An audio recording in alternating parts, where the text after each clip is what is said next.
नमस्कार व्यावसायिक मित्रांनो.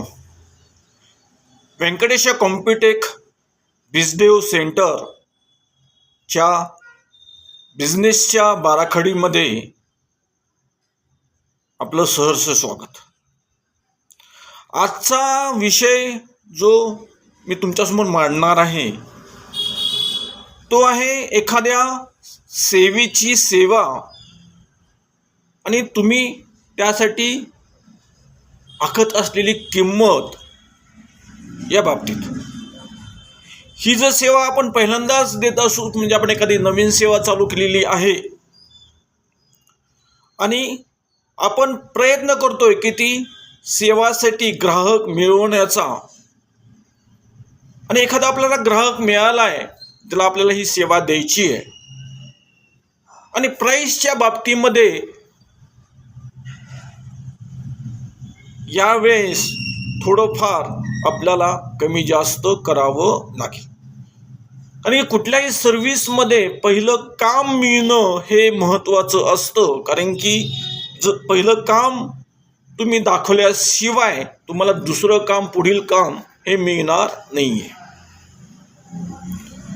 त्यामध्ये समजा फॉर एक्झाम्पल तुम्ही गायक असाल, तुम्ही स्टेज शो करत असाल, स्टेज शो चालू करण्याचं तुम्ही काम चालू केलंय, आपण धडपडतोय की पहिलं ग्राहक मिळण्यासाठी.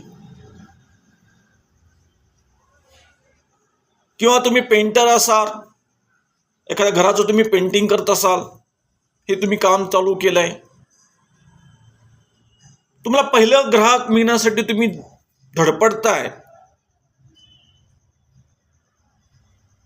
किंवा तुम्ही एखादी महिला असेल, आर्टिस्ट असेल, ती इथं मेहंदी काढण्याचं काम करते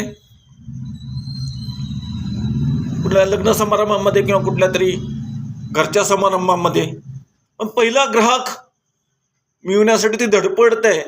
या सर्व उदाहरणामध्ये आपण चार्जेस किती आकारायचे आणि त्या चार्जेस प्रमाणे आपल्याला पहिल्यांदा काम ग्राहकाकडून मिळेल, म्हणजे आपल्या चार्जेसनुसार आपल्याला ग्राहक ते काम देईल, असं कदाचित होणार नाही आहे.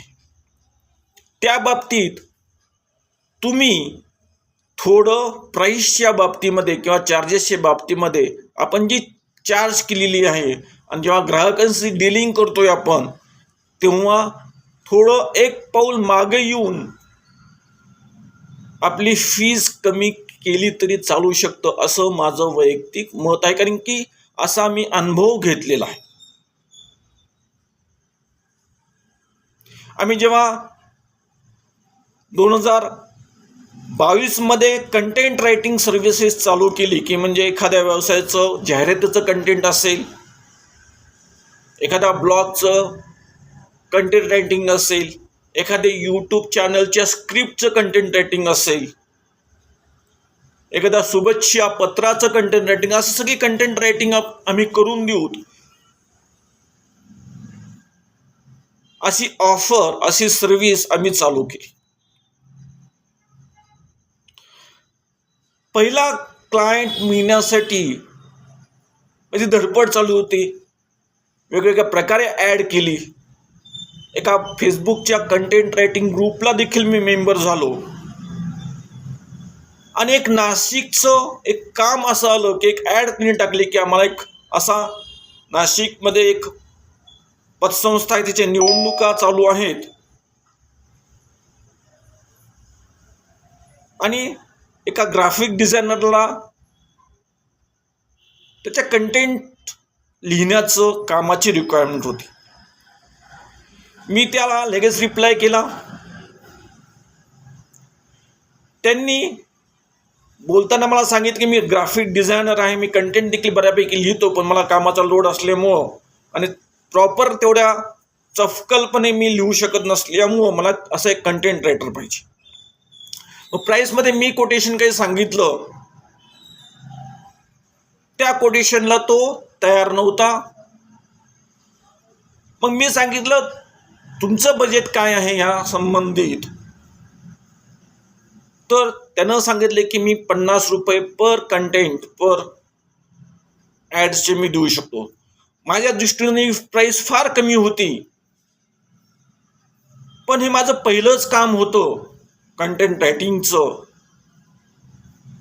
मी म्हणलो ठीक आहे, फक्त माझी एक अट असेल की जे मी कंटेंट रायटिंग केलेलं असेल तुमच्या ग्राफिकच्या रिलेटेड,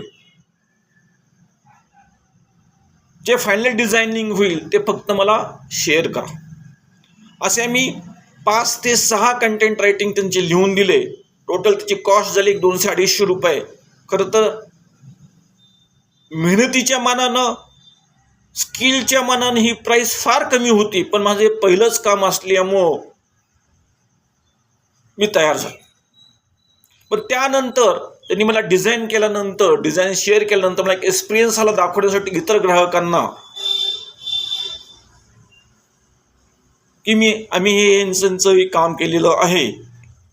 आणि त्यानुसार दुसरे क्लायंट हे मिळत गेले आणि मग मी माझ्या स्किलनुसार माझी जी काही प्राईस आहे, मला जी रिक्वायर्ड आहे त्या कामासाठी, त्या प्राईसनुसार काम मिळत गेली.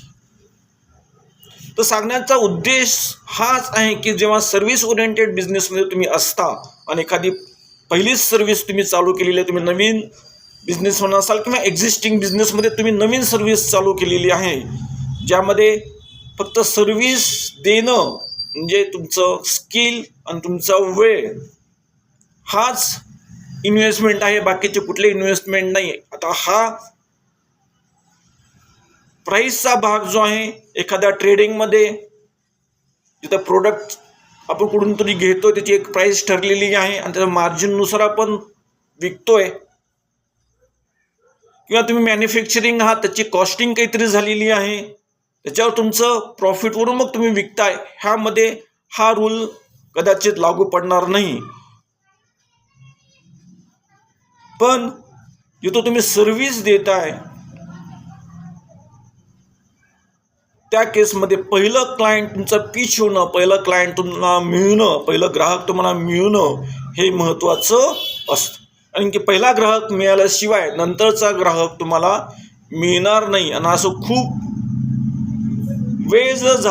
वेळ जर गेला, तुम्हाला देखील एखादं नैराश्य येऊ शकते की बाबा ठीक आहे, मी सर्व्हिस तर चालू केली पण ह्याला ग्राहकच मिळत नाही आहे, आणि ग्राहक मिळत नसल्यामुळे मी परत दुसरं काम मला मिळत नाही, म्हणजे आधी अंड का आधी कोंबडी अशी अवस्था होऊ शकते. म्हणून समोरच्या ग्राहक जो सांगतोय मे बी आपल्या रिक्वायरमेंटप्रमाणे ते प्राईस नसेल,